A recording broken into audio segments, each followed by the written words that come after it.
News सच जरूरी है। मुद्द्यांची काही कमी नाही आहे। नवीन सरकारची इनिंग सुरू होत आहे।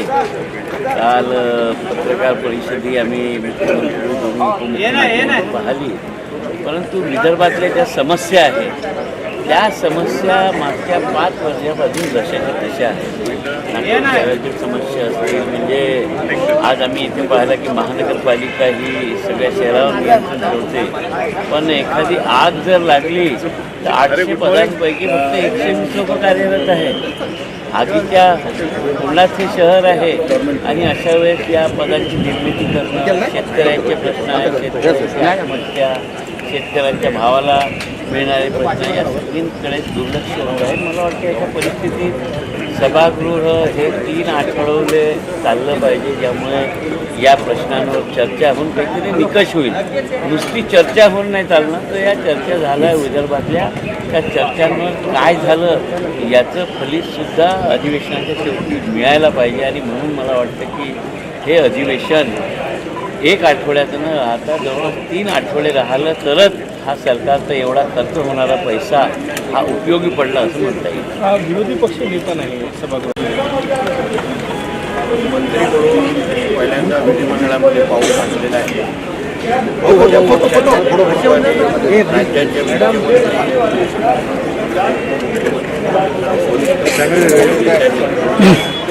आमच्या सारख्या तरुण कार्यकर्त्यांना फार मोठी जबाबदारी टाकलेली आहे।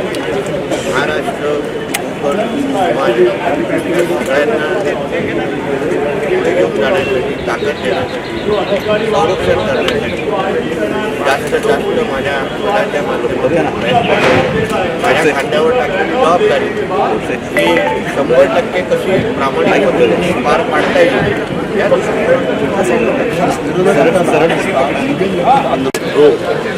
हे सगळं याच्यात दिसलेलं आहे। काही लोकांनी राजीनामे दिले, विशेषतः शिंदे गटाचे आणि भारतीय जनता पार्टीच्या काही पदाधिकारी होतो। हा त्यांचा पक्षांतर्गत विषय असताना सभागृहामध्ये मंत्र्यांना मला जो की खाती मिळो हीच परमेश्वरची मी सगळ्यांना प्रार्थना करतो आणि मग एकेकाला आम्ही बरोबर सभागृहात घेऊ।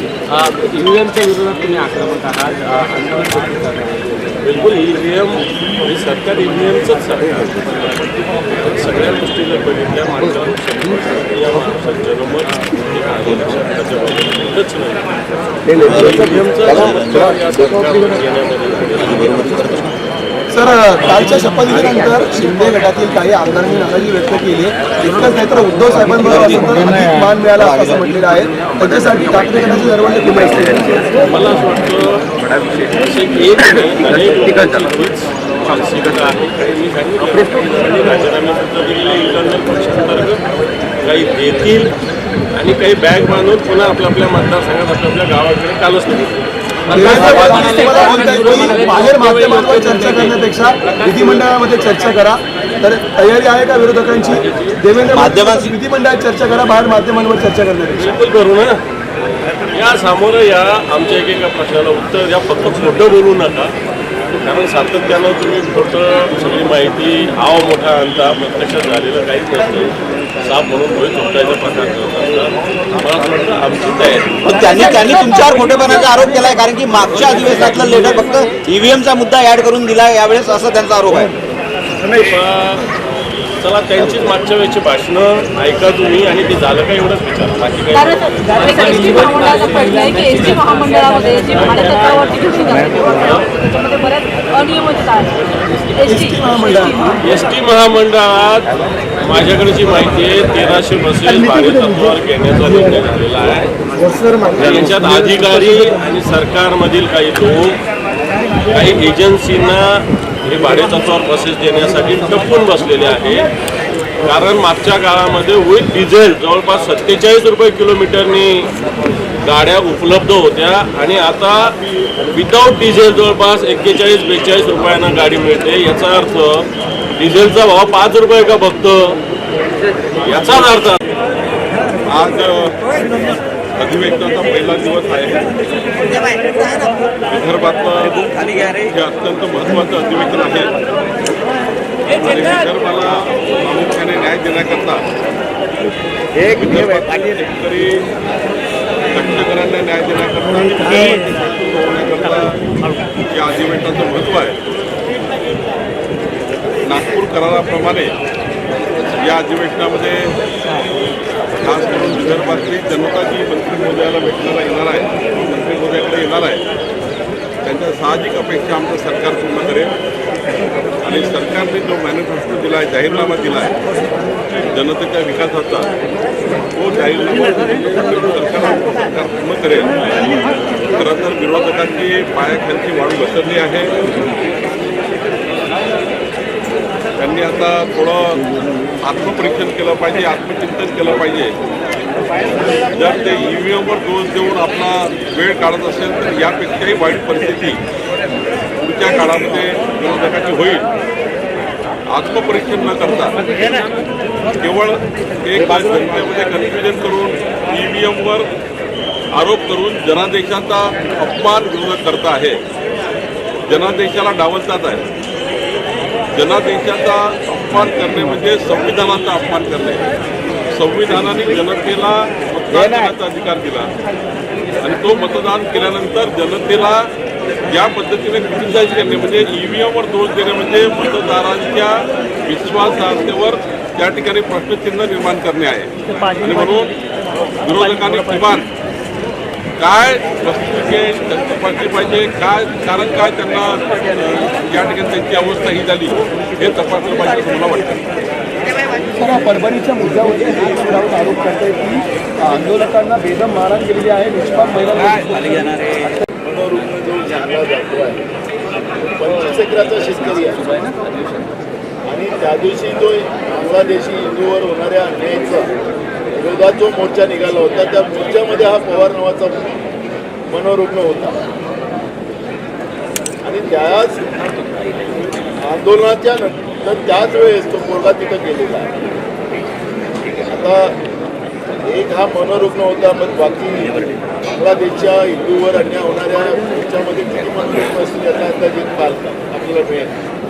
मला असं वाटतं की बांगलादेशच्या हिंदूवर अन्याय होतो म्हणून इथं मोर्चा काढला जातो. मग हा देशमुख कोण होता? तो हिंदू होता ना.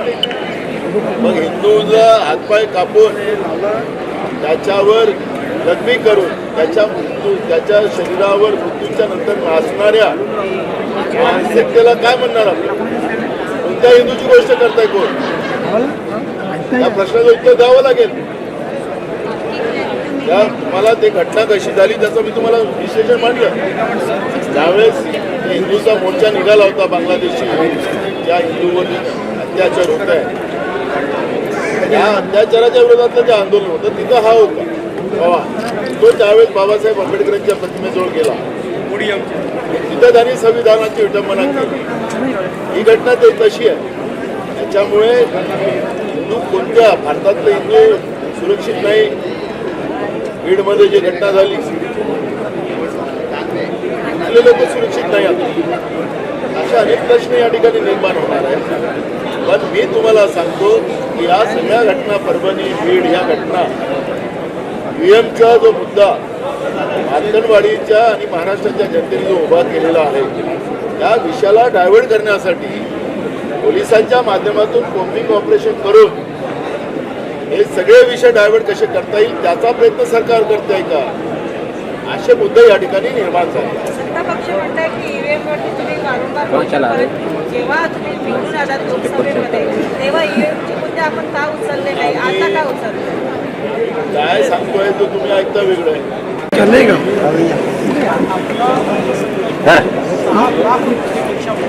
कुमारला दे. जेव्हा आपला तेव्हा आपण 15,000 कोटीचा पुरवठा आणि विशेषतः जेव्हापासून आपण नवीन अकाउंटिंग सिस्टीम सुरू केली आहे तेव्हापासून पुरवठ्याची संख्या वाढलेली आहे. कारण पूर्वी आपण जवळपास वर्षभरामध्ये बजेटेड करायचं अर्थसंकल्पित केल्या तरी ॲक्च्युअल त्या मागण्यांच्या संदर्भात जे बजेटिंग आपण करतो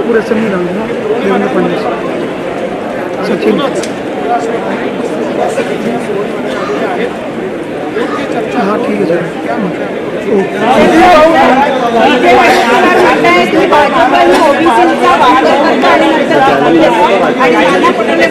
मला याचा अनुभव आहे.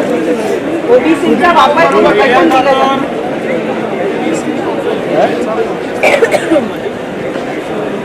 काँग्रेसच्या उभ्या धोरणामध्ये ओबीसीवर महाराष्ट्रातलं ओबीसी मंत्रालय मी मुख्यमंत्री असताना स्थापन झालं. महाराष्ट्रामध्ये ओबीसी समाजाकरता 48 GR हे आमच्या सरकारने काढले.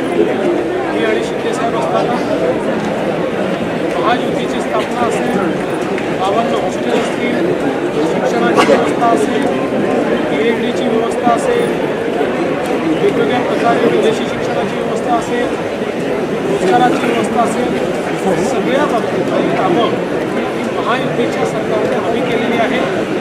काँग्रेसला दाखवण्यासारखं एकही काम नाही.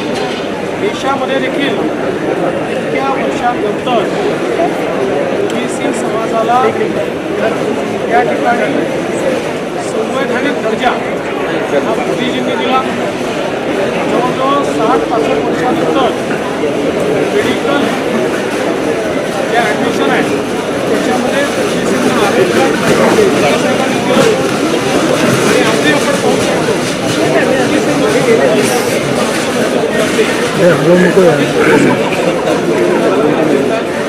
त्यामुळे मला असं वाटतं की काँग्रेस पक्षामध्ये त्याबद्दलचा राग तरी आमच्यावर काढू नये. योग्य ठिकाणी काढा. व्यवस्था आज हमारे संगीत के क्षेत्र में तैयार हुई है. ज़कीर हुसैन जी ने 3 पीढ़ियों को अपने महफिलों के माध्यम से संगीत से जोड़ा, बचाया, एक प्रकार से पानी दिया और तबले की दुनिया में जो भी तबला वादक होता है उसका एक ही लक्ष्य होता है कि मैं ज़कीर हुसैन की जैसा तबला बजा पाऊँ, उनके जैसा तबला वादक बनूँ. इस प्रकार की प्रतिभा उन्होंने तैयार की. हमारे वैश्विक स्वरूप ज़कीर हुसैन जी ने दिया. मैं ऐसा मानता हूँ कि उनके जाने से जो क्षति तैयार हुई है वो तो पूरी नहीं हो सकती, लेकिन उन्होंने इतने लोग तैयार किए हैं जो लोग उनकी विधा को, हमारे संगीत को ऐसे ही आगे बढ़ाते रहेंगे. मैं उन्हें विनम्र श्रद्धांजलि अर्पण करता हूँ और उनके परिवार के दुख में सभी लोग शामिल हैं. इतना ही कहना चाहता हूँ. तो आत्मचिंतन करने की जगह किसी और चीज़ पर टिकना होती है. जब तक वो आत्मचिंतन नहीं करेंगे तब तक वो ऐसे ही हारते रहेंगे. अरे पीछे रहो. देखिए कि सब लोगों ने चुनाव करीब से देखा है. अगर EVM का कोई मसला होता तो उमर अब्दुल्ला मुख्यमंत्री नहीं होते, लेकिन वो मुख्यमंत्री बने. वो जानते हैं EVM का कोई मसला है ही नहीं. कर्नाटक में सरकार आती है तो EVM का मसला नहीं है. झारखंड में सरकार आती है तो EVM का मसला नहीं है. महाराष्ट्र में सरकार आती है तो EVM का मसला तैयार होता है. मुझे लगता है कि मेरी मूर्खता है. MNS न्यूजला पुढील वाटचालीस खूप खूप शुभेच्छा. आप देख रहे हैं MNS न्यूज, सच जरूरी.